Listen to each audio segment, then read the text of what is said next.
Hello friends, तो आज का हमारा टॉपिक रहेगा रीअरेंजमेंट। रीअरेंजमेंट का मतलब होता है दोबारा से अरेंज करना। मान लो किसी एक कमरे में हमारे पास बहुत सारा सामान पड़ा है, तो उस सामान को हम क्या करते हैं, अरेंज करते हैं ताकि हमारे पास बहुत सारी जगह खाली हो जाए।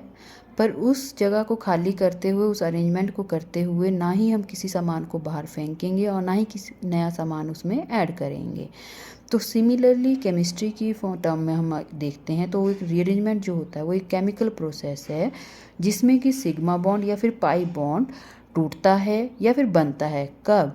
जब आपका एक एटम या ग्रुप ऑफ एटम जो है वो मूव करता है एक एटम से दूसरे एटम पर। ठीक है, तो उस दौरान पे हुआ क्या, जो आपके एटम की कनेक्टिविटी थी वो चेंज हो जाती है मॉलिक्यूल के अंदर। ओके, तो इसको हम स्ट्रक्चरल रीऑर्गेनाइजेशन भी बोल देते हैं। फॉर एग्जांपल के लिए, अगर ए और बी जो हैं हमारे पास दो एटम्स हैं, दो जो एटम है मॉलिक्यूल में वो हैं, और डब्ल्यू जो है वो एक माइग्रेटरी ग्रुप है। ये माइग्रेट करेगा, ये मूव करेगा, फर्स्ट से मूव करेगा ये सेकंड में। ठीक है, तो इसको हम बोलेंगे 1-2 शिफ्ट। ठीक है, तो 1-2 शिफ्ट जो होती है हमारे पास बहुत कॉमन रीअरेंजमेंट का एक टाइप है।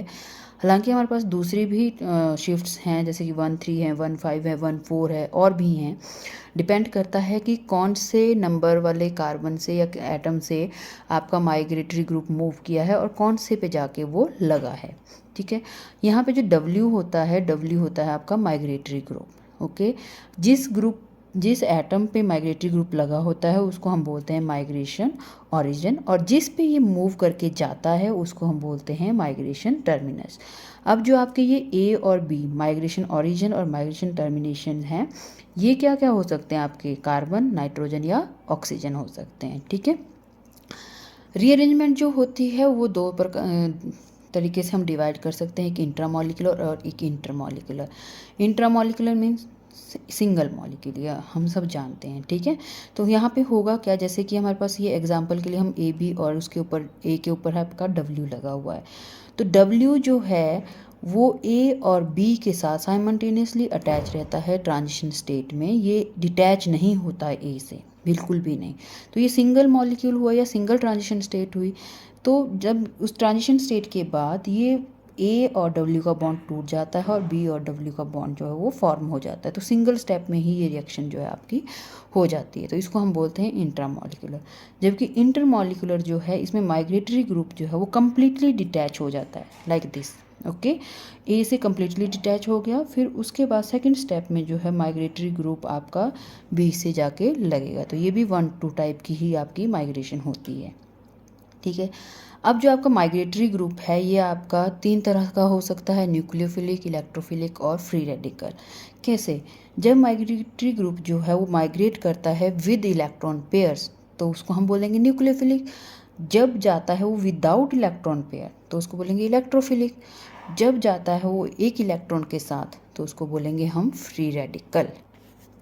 अब रीअरेंजमेंट को हम फिर से 2 तरह से भी डिवाइड कर सकते हैं, depending on the migratory group की किस तरह से वो माइग्रेट कर रहा है। ठीक है, होमोलिटिक हो सकता है या फिर वो हिट्रोलिटिक हो सकता है।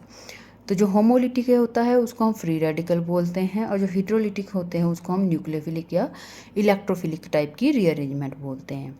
ठीक है, फ्री रेडिकल में होता क्या है, जो आपका इंटरमीडिएट बिफोर आपकी रीअरेंजमेंट के जो इंटरमीडिएट बना होता है वो भी फ्री रेडिकल नेचर का होता है। तो जो आपका माइग्रेटरी ग्रुप है वो एक ही इलेक्ट्रॉन लेकर के यहाँ पे माइग्रेट करता है, तो इस तरह से वो सी और डब्ल्यू का बॉन्ड बना देता है। नेक्स्ट है न्यूक्लियोफिलिक। न्यूक्लियोफिलिक में जो डब्ल्यू है वो माइग्रेट करता है विद 2 इलेक्ट्रॉन पेयर्स। क्यों?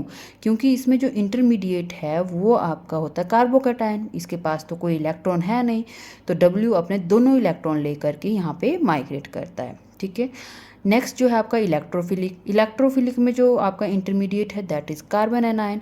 कार्बन एनायन के पास ऑलरेडी 2 इलेक्ट्रॉन्स होते हैं, तो डब्ल्यू जो माइग्रेट करता है वो विदाउट इलेक्ट्रॉन्स ये माइग्रेट करता है। ठीक है, अब इन तीनों जो हमारे पास 3 टाइप की जो रीअरेंजमेंट्स हैं इनमें सबसे ज़्यादा न्यूक्लियोफिलिक टाइप की रीअरेंजमेंट हमें देखने को मिलती है।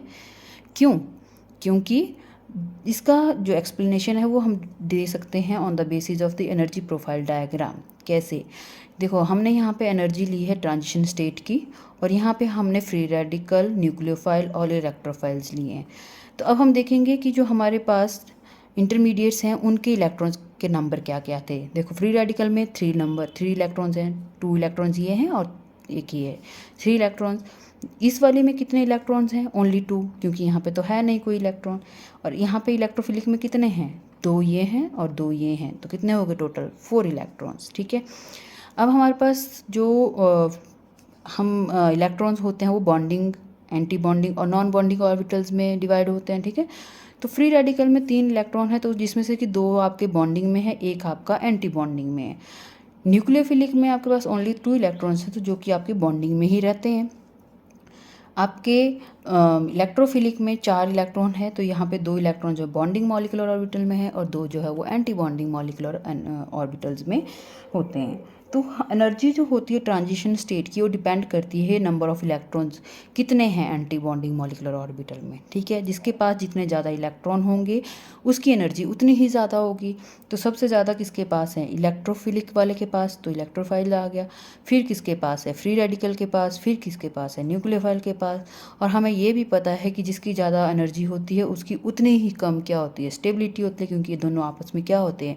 इन्वर्सली प्रोपोर्शनल होते हैं। तो स्टेबिलिटी किसकी ज़्यादा हुई? न्यूक्लियोफिलिक की, then free radical, then electrophilic. यही रीज़न है कि न्यूक्लियोफिलिक जो है हमें जनरली देखने को मिलती है। तो न्यूक्लियोफिलिक रीअरेंजमेंट्स जो होती हैं हमारे पास जनरली हमारे पास 1-2 शिफ्ट होती हैं। ठीक है, तो यहाँ पे अब जो माइग्रेटरी ग्रुप है न्यूक्लियोफिलिक रीअरेंजमेंट्स में वो मूव करता है कार्बन से इलेक्ट्रॉन डेफिशिएंट एडजेसेंट एटम पे। उसके साथ वाला जो एटम होता है वो आपका कार्बन भी हो सकता है, वो आपका नाइट्रोजन भी हो सकता है, वो आपका ऑक्सीजन भी हो सकता है। तो इसीलिए हमने इसको डिफरेंट डिफरेंट टाइप्स में डिवाइड किया हुआ है। ऐसे फर्स्ट टाइप है जहाँ पे कि माइग्रेशन है डब्ल्यू की, वो होती है इलेक्ट्रॉन डेफिशिएंट कार्बन एटम के ऊपर। तो यहाँ पे इंटरमीडिएट जो होता है वो कार्बोकैटायन बना हुआ होता है पहले। अब यहाँ पे पहले से जो कार्बोकैटायन होता है वो आफ्टर रीअरेंजमेंट कन्वर्ट होता है स्टेबल कार्बोकैटायन में। तो यही इसकी ड्राइविंग फोर्स भी होती है। एग्जाम्पल के लिए यहाँ पे पिनाकोल पिनाक्लोन होता है, सेमी पिनाक्लोन है, वैगनर मियरविन है, डैमजनोब है, वुल्फ रीअरेंजमेंट है एंड बेंजिलिक एसिड रीअरेंजमेंट है। और जब माइग्रेशन होती है आपकी डब्ल्यू की इलेक्ट्रॉन डेफिशिएंट नाइट्रोजन एटम में, तो उस केस में जो इंटरमीडिएट होता है वो नाइट्रिन होता है। और यहाँ पे आपके पास हॉफमैन, बेकमैन, कर्टियर, स्मिथ, लोजन जो होते हैं इसके डिफरेंट एग्जाम्पल्स हैं। नेक्स्ट आता है जहाँ पे माइग्रेशन होती है इलेक्ट्रॉन डेफिशिएंट ऑक्सीजन एटम के ऊपर, तो वहाँ पे इंटरमीडिएट जो होगा वो ऑक्सोनियम कैटायन होगा। और इसका जो बेस्ट एग्जांपल है दैट इज़ वेयर विलीगर रीअरेंजमेंट। तो उसी तरह से हमारे पास इलेक्ट्रोफिलिक रीअरेंजमेंट्स भी होती हैं। ये एक अनकॉमन टाइप की रीअरेंजमेंट है, लेकिन यहाँ पे जो माइग्रेशन है डब्ल्यू की या फिर किसी एल्काइल ग्रुप की वो एक हेटेरो एटम के ऊपर होती है। फॉर एग्जांपल के लिए नाइट्रोजन, ऑक्सीजन या फिर सल्फर। ठीक है, फॉर एग्जांपल आपके पास स्माइल्स रीअरेंजमेंट है, सोमलेट हॉजर रीअरेंजमेंट है। ये सब हम डिटेल में दोबारा पढ़ेंगे। ठीक है, तो अभी के लिए इतना ही। Thank you very much.